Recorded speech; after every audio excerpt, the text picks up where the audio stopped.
bans are this time. Rise. Banned out. Yeah, getting a rise out of the ROX Tigers. Oh. Is it really, though? Do you think they really get excited like, oh, we're banning Rise? I think they are a ban. They banned both sides, so I assume they do get excited. And there's the Poppy once again. So Corky was the last ban for the Tigers. They could just stick to that strategy. Fiora now going to be a mix-up, but I think ROX is just trying to get a first pick Alistair here. Could be. It depends. Afreeca thinking a lot about the second ban. And this could lead to a GP getting through. Well, they are going to ban the Quinn. So GP and Alistair were their other two bans in game one. They won't have that luxury this time. They are actually going to ban the Alistair. That is really surprising with the emphasis, but now they just want Kalista. Because GP, Lulu, or Kalista, two of those are getting through. And they're not probably going to pick the Lulu because they were able to out-team fight the Freecs last game, even though the Freecs had Lulu. So this should be a Kalista, I would assume. I mean, we could see the Lulu Or pick. Corky. Oh, yeah, Corky is available. So. Corky was banned last game, yeah. All right, so Corky probably going to Kuro, but we'll see. Prey could take it too. And so some strong picks left up for the Afreeca Freecs, and Lear's just going to take that Italy away. So I don't know how well that's going to work out. Kalista and Italy. This is actually the same red side draft that we saw from the Tigers in the last game. Yeah. But Lulu is still up. There's a lot of power picks making it through the draft here. ROX Tigers are like, oh, we shouldn't have picked Corky because we could have just picked their team and then beaten them with their own team comp from the game before. That's how you truly style on someone. We've seen it before. We have seen it. It's Seen great. it before, yeah. I love it when that happens. And Lulu will be the lock-in, pretty unsurprisingly there. And Braum is actually going to go over to Gorilla. Yeah, Braum, a champion that we haven't seen a lot of in Korea. It has been used more substantially, I would say, in other regions, but Blocks spears pretty well, though, I've heard. it's pretty good at blocking spears, and it's also been historically one of Gorilla's most picked champions. Yeah. Okay. Thresh for Snowflower would be perfectly fine. Yeah, definitely a comfort pick for him. Just taking a look at the Braum record here. Gorilla's 10-6 on Braum all time.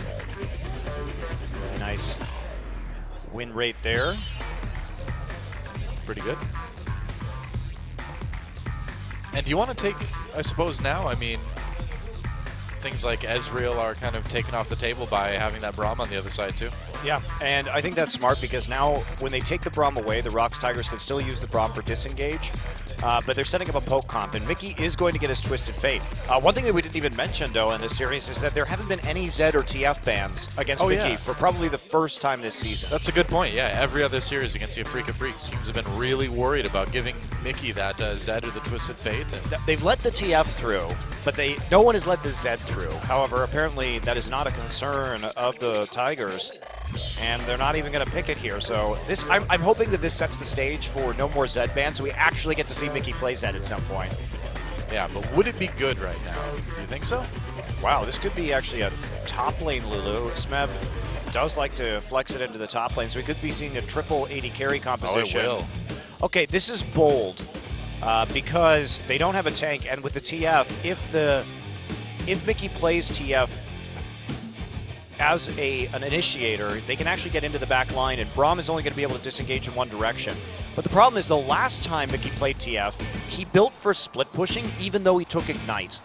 And that was really a big problem because he never got the chance to engage on the poke composition. He's got to get an earlier Zhonya's Hourglass in this game, and I also like the fact that he's taking TP.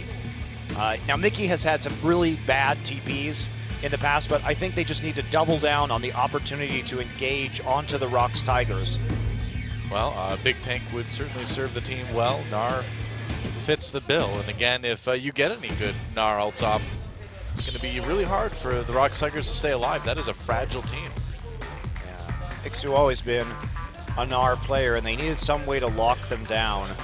But their primary form of engage here is going to be a TF ult gold card Zhonya's, because Gnar is more of a follow-up. They can also create a pick with the Thresh Hook maybe, but the Tigers had a clever draft. They took the Braum away early, and that was mostly just a denial pick so that they didn't have to deal with it on the enemy team when they wanted to go for this massive poke composition that they're choosing to run. Because a Braum would be disastrous against what they're doing. So they take it away, but it introduces a new wrinkle, a new problem into their own composition, because now Mickey becomes really strong. The Twisted Fate could definitely win this game for Afreeca. So you think it's all about poking that mid lane turret then, trying to take that out as fast as they can to keep Mickey down? Yeah, but it's about the engage for Twisted Fate, because it's not going to be about the ganks from TF, it's about the late and the mid and late game engage where he can just disrupt the backline enough for Ixu to get in there and follow up with a Gnar ulti. So that's going to be the thing to look for here, because catching them while they're overextending down the lane, even if that mid turret goes down early, when they start to set up for tier 2 sieges, that's when it's really going to be a danger, because an Ixu, a Gnar teleport, and a Mickey ult could really absolutely devastate this tankless composition. Makes sense. We'll see if the ROX Tigers can make it work. Time to get into game number 2 and find out.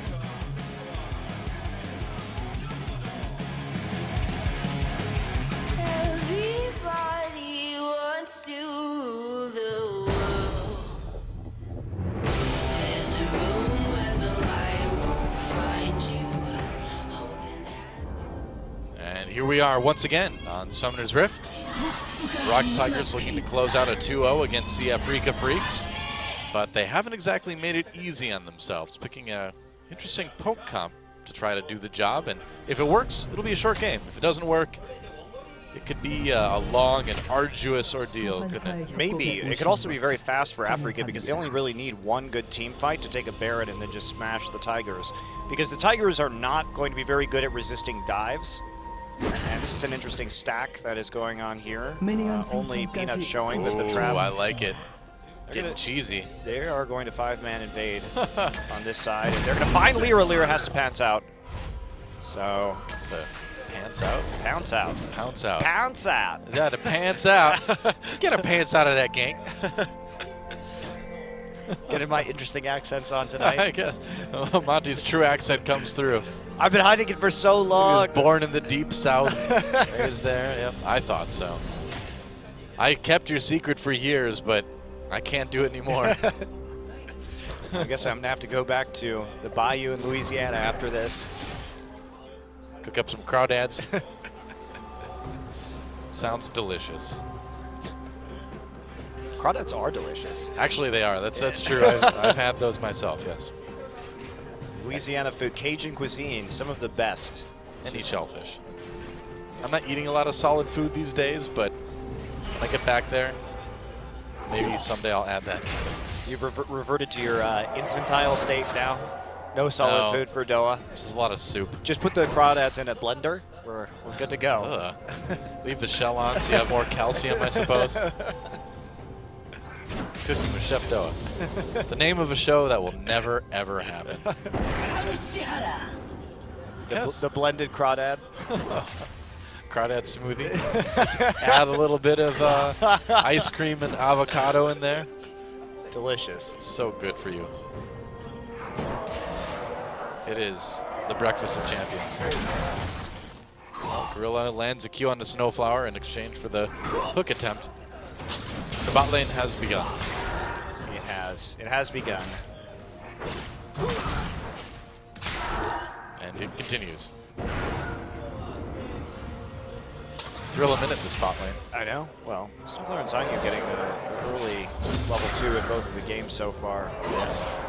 I mean, they've played well in the laning phase, certainly, and it hasn't been, you know, we've said this all night, but it hasn't been the early game that's been the problem for the Afreeca Freecs. It's been after about 20, 25 minutes where things start to kind of fall apart. Hey, we'll get that early Rift Scuttler. Do you think we might see an early Dragon too? No, I guess not. No, we're just fading up into the top side. They can't really do anything right now. The Tigers have successfully frozen this. And so waiting, slowly moving down on those minions, but it is going to reverse now that the minion wave reaches the caster minions. Actually, look at what Gorilla and Prey are doing right there. They're actually body blocking their own minions to prevent the wave from moving quite as quickly. It's still going to move because they have more caster minions on their side, but they're trying to get and play back underneath their turret as much as they possibly can. Yeah, the minions are complaining to Rito about, oh, this champion block is so annoying. We're just trying to walk down the lanes, and these champions are stopping us. Our purpose is to kill the minions, the red minions, but man, can't even get there. Rito, please. Brahm's hitbox is too big. Champ block is real. Minions are getting champ blocked. Oh, Lyra just getting a deep ward in. Something you don't see very often from Peanut. But then again, Lyra did go for the tracking knife. Tracker's knife. I mean, you don't see it very often from Lyra. Lyra is actually the second worst jungler in the league when it comes to wards per minute. But even then, he puts down more than 0.2 more wards per minute than Peanut does. Peanut? Yeah. He is addicted to the red smite. Can't blame him. I mean, wards are great and all, but blowing people up in a duel, that's way more satisfying. Exactly, exactly. We've said it before. You don't need to know where they are if you know they're dead. Solves the vision problem completely. Yeah, I can see on that they're on a countdown from being dead. Yeah, so they're not in the game right now. it's the Therefore, clearest they are way. not anywhere. I don't need a ward to see that. I can just press tab. Yeah. And tab doesn't cost you anything. Yet, anyway. I don't know about these microtransaction games. 5 gold to press tab. Would you like to peek at the enemy's build? Uh-oh. Let's gank up a top lane. Ixu in a little bit of trouble. Peanut walking in. Teleport happens. Smeb a little bit low, and that one doesn't work out as well as I think they had hoped it would have. Well, they get Mickey's TP, so that's going to be nice if they poke him out. But Lyra's here, and, well, that spear isn't going anywhere. That gold card is, though. Kuro, a little bit of trouble. Has to use that cleanse right away, turning off some damage onto Lyra. Lyra, though, wow, just wants to get hit with the Gatling gun, I guess. Well, he was seeing if he could get maybe another pounce off there, but Kuro deciding to back off. Well, that'd be, yeah, I suppose, but... Hi, Peanut. Uh-oh, Peanut. He's going to get his wish. Oh, hey. Yeah, oh. See, you should have built all AP. That gas canister would have killed him. Peanut's just having a great time, though. That's the best thing about this team, is that whenever you see the booth, these guys are always having a good time no matter what. It's like, you see how I blew his flash? Yeah. He didn't expect me to be there, even though he knew I was just topside. He was too busy trying to kill Kuro. You know, but really, Kuro did a good job of going back in and, keeping Mickey there to give Peanut time to get in position when you think about it. Yeah. Absolutely true. Brain Grill have lost a few of these minions to the turret so far. Having some issues in that laning phase. Ixu now goes for the all-in. Did use his Gnar before turning back into mini form, so it is just an old-for-old trade. Yep. And cooldown boots first for Mickey, so trying to maximize that uptime right now. And that grabs the Frost Fang, too, so working towards that Frost Queen's claim. We still don't know what she's claiming. She's claiming that you are slowed. I guess so. Uh-oh. Peanut. Well, he's like, yes, thanks for coming to me. Yeah, he should know that Snowflower's there. Yeah, he's not going to do anything too silly. Just pull his Raptors right back into the brush, and it'll pop his buff immediately. They just softened up the Raptors for him. Which, if I'm going to fight Raptors, I'd prefer somebody soften them up for me. Just hit him with a meat tenderizer a few times. Yep. That's right. Raptors are pretty tough otherwise. I don't know. I've never eaten eagle, so I really wouldn't know how tough raptor is. Well, I don't think those are exactly eagles. Well, they are feathered, so they're like eagles or falcons. They fall into the class of raptor. I suppose. Are they predatory birds? Yes. I don't think they could really predate on anything. Oh, Kuro with a lot of damage on the Mickey. Here comes Smeb. Tried to make a gank out of it, but Mickey responded with the gold card just in time. I wonder if ostriches are counted as raptors. I have no idea. And actually, those raptors do a lot of damage, though. What do I look like, an ornithologist? I'm a caster Monte Cristo, not an ornithologist. Thanks, Bones. I was saying I needed more Star Trek references, so there you go.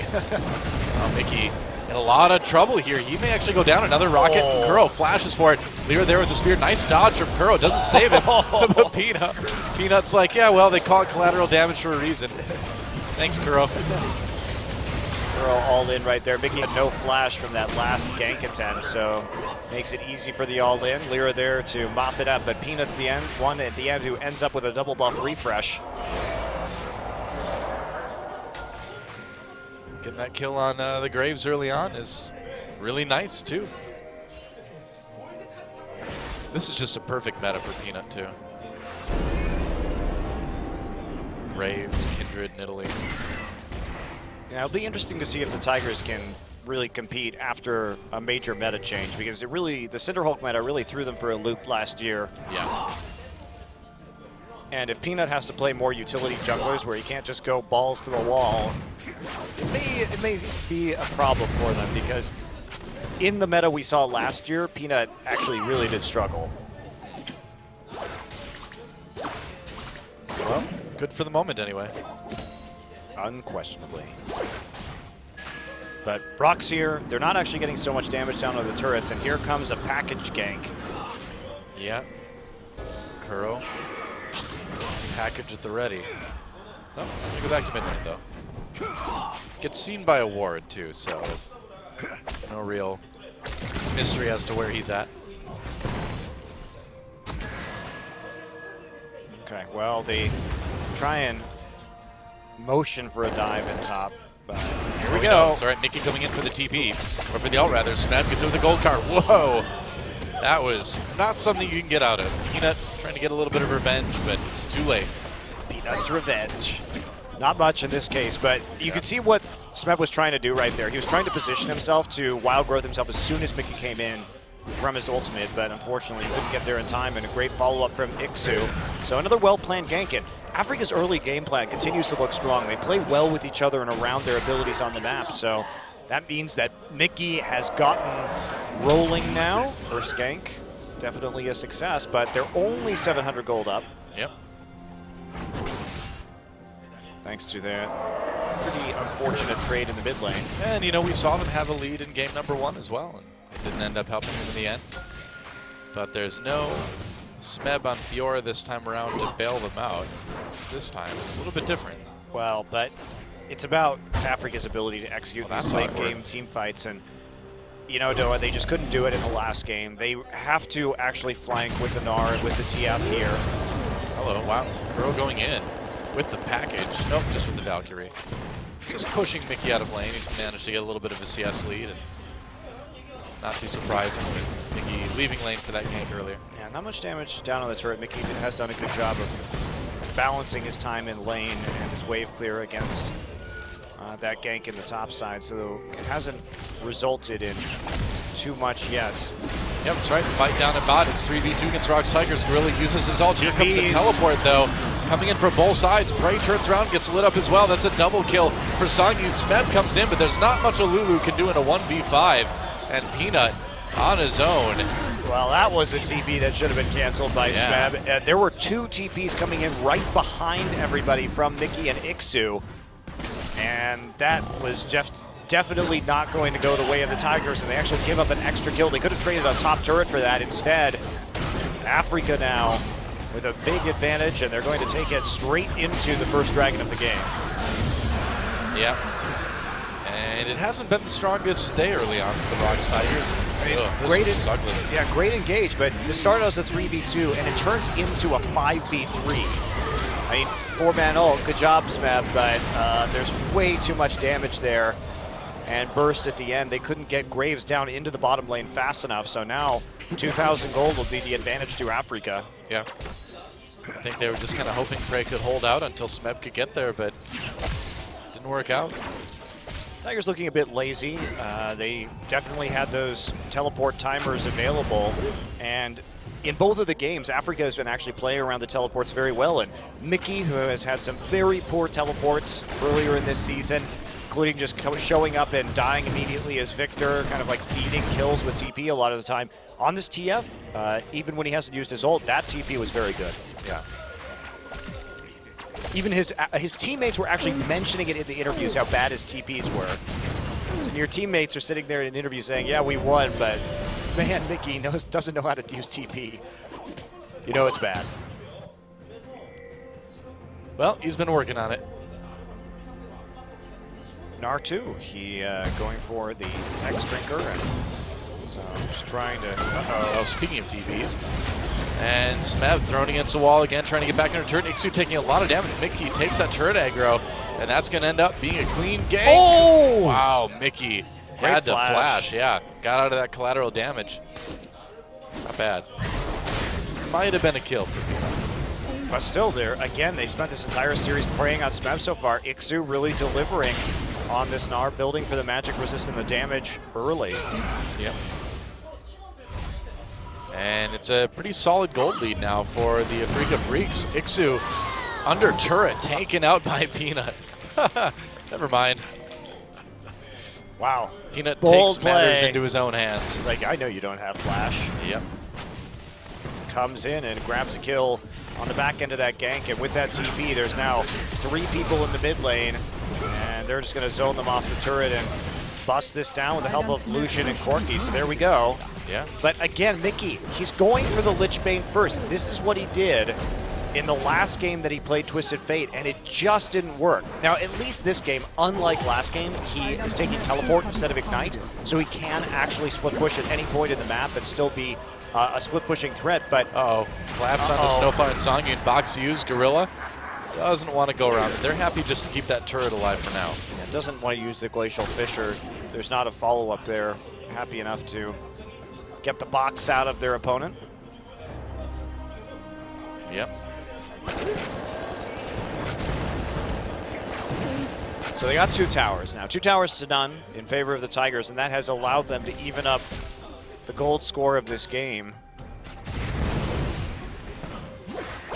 And that may be what the ROX Tigers need to start that comeback. Ixu's a bit worrisome. He's actually not built for team fights right now. He's built for split pushing. So it comes down to how we see the Afreeca Freecs sort of distribute these lanes, because they could set up for a 1-3-1, but it's a little fast considering that Songyun doesn't have the Hurricane yet for the wave clear that he actually needs in order to apply the split push pressure in the mid lane. And now, some more Warcling right here. But Afreeca obviously very nervous about pushing up too far. They do have the teleport advantage for the time being. Yeah, and you can sort of feel the momentum change a little bit, I feel like, in that last little engage. It seems like all the aggression from the Afreeca Freecs has slowed down a little bit. Well, they have and to we're at that pivotal point now, you know? They have to keep making plays. Now, they have some good wards deep in this bottom side to try and dive this turret and maybe take their first tower of the game. Looks like they're not going to need to. It's getting pretty close. Lyra's here, does sweep out the ward, but he is seen. Mickey's not close enough to try any sort of dive either.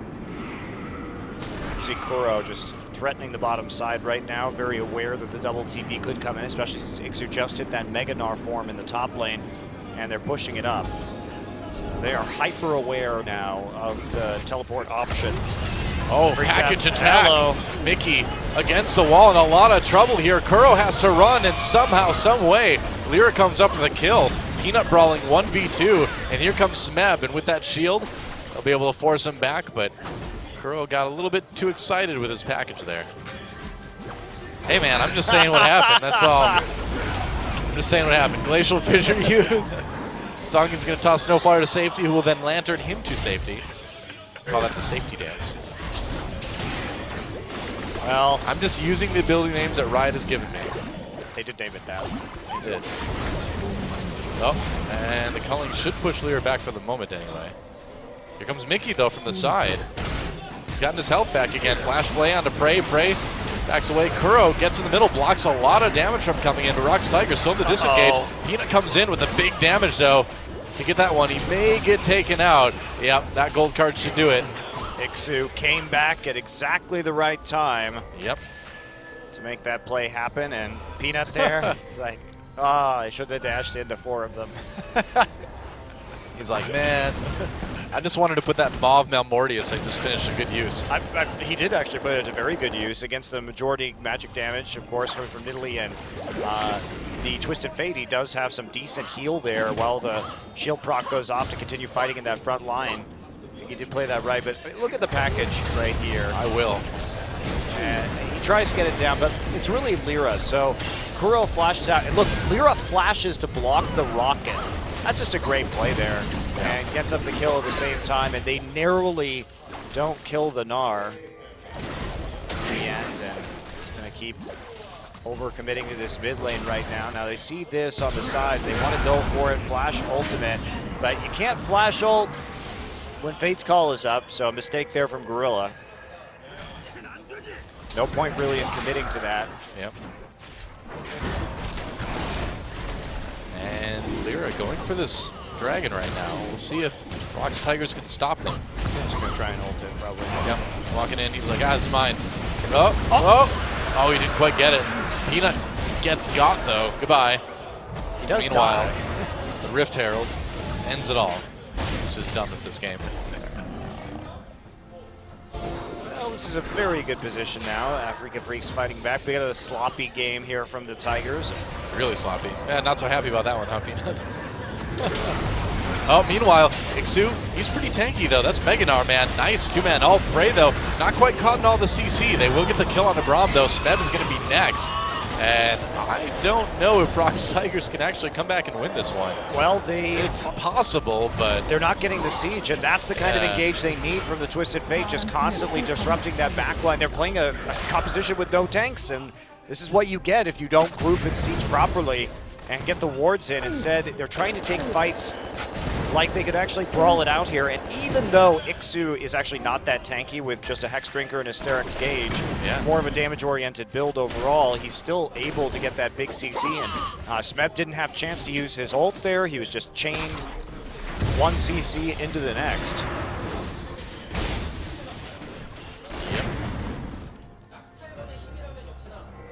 Well, it's going to be interesting to see if the ROX Tigers can pull this one off. I think Doha, in the end, they're still so good at team fighting that once they wake up and actually play to their win conditions, that they're going to be in a much better place. But the thing about the Tigers is, one, the poke or siege compositions, when you get the outer ring of turrets down, they take a lot of warding. And the ROX Tigers ward less than any team in the league, and they clear fewer wards as well. So there probably will be a lot of vision left over for the Freecs to work around when it comes to flanks with TP, or even Mickey making safe teleport options with his ultimate. And of course, if he pops that Destiny, he'll be able to see everybody anyway. Yep. Very good point. I feel like if you're going to run this kind of composition, Oh, they caught Snowflower there. Can they get the win? He's going to try to hook in. There's Fate's Call, throw it back into Peanut. Peanut in trouble. Mickey coming in with that Fate's, or with that Destiny, rather. Easy kill onto Peanut. Why do they keep using ultimates against the Thresh when Fate's Call is up? It is odd, isn't it? They're way overcommitting to killing this Thresh when it's all too easy for Sangyu just to rip him back in. Well, they need a bit more damage to blow somebody up that quickly, you know? Maybe they thought Snowflower, or maybe they thought Sangyu rather wasn't there. But they're going to lose a mid lane turret for it. At some point. Ever so slowly, perhaps.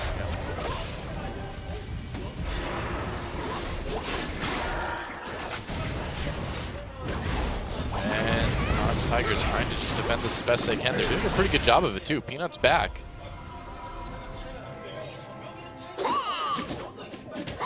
So Ixu just retreating to the top lane for a bit more split pushing. Why not? He's been really delivering this series against Smeb.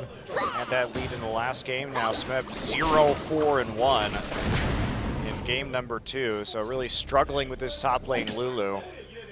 Yeah, just not a lot of damage at all. And they took this away. There are, of course, a lot of other top lane picks that they could have had that would have formed a more robust front line for their poke composition. And Tom Kench was 100% available in this game. They wanted to take the Lulu away, but they instead were met with the Twisted Fate, which should be pretty predictable from Mickey. Yeah, it seems like, too, the Braum just isn't doing a whole lot when it's all said and done. I mean, we know why they took it, but It just hasn't made a big impact yet. Well, Braum is only good when you're trying to disengage with people running straight at you, because his ult can only be used in a line in one direction. So if you don't have that, Stoa, and somebody comes in from the flank, you're not doing much on Braum, realistically. Here we go. Package comes in. Ixu with the flash right away. And so they get the summoner out at least. That's actually really useful for a follow-up engage, but now Mickey's going to start split pushing. He's got that Lich Bane, so he's going to be melting through these turrets. Oh, he forces a TP. That is huge. Wow. The Tiger's not ready to use that turret. Meanwhile, Frey caught on his own flashes before the gold card connects. Nice spear from Lyra. That nearly was enough right there. Well, easy to hit spears when you have a gold card there to immobilize somebody, and Prey a little bit late on the flash, so the gold card traveled along with him after that gate came in, but it was perfect. Nice zone there from Mickey to set up for just to secure the turret. That's all you need to do. Yep.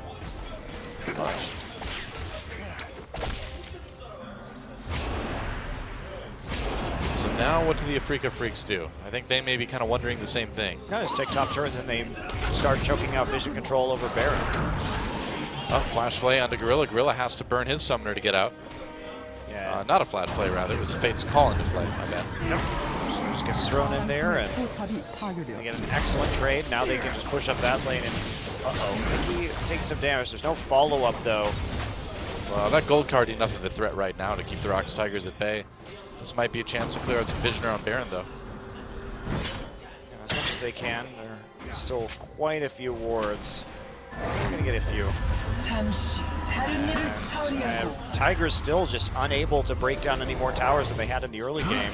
They were leading 2 towers to none, and now they're down a turret. Gotta look towards that bottom side, but the siege composition, there's just too many angles of attack for Afreeca, and they drafted a good composition against this. It's going to be hard right from pick and ban, but now it's even harder that the Tigers are trying to play with the siege comp from significant 6,000 gold deficit. Yeah. Looks like it's going to be Dragon number 3 for the Afreeca Freecs.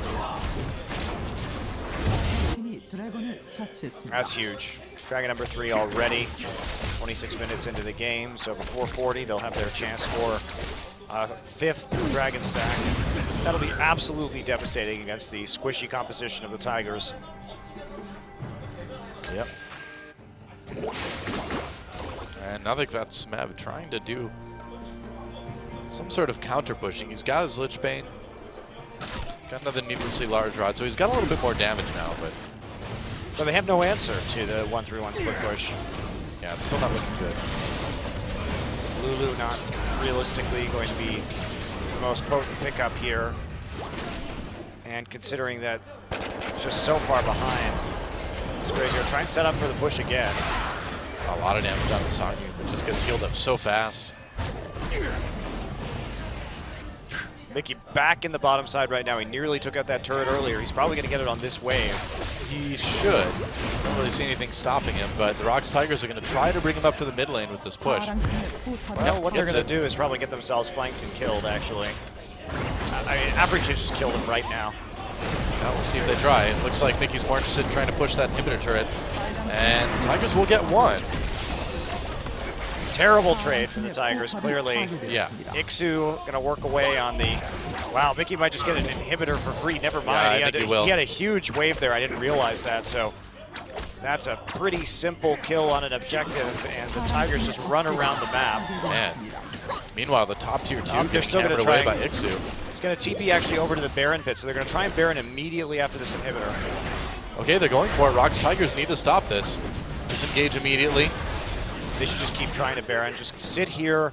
The Freecs, yes, they have a lot of gold in the bank from that push, but they need to just sit here because the minion wave is still in the base of the Tigers, and they have to deal with that. They also don't have TP on the Smeb, so this should be an easy Baron.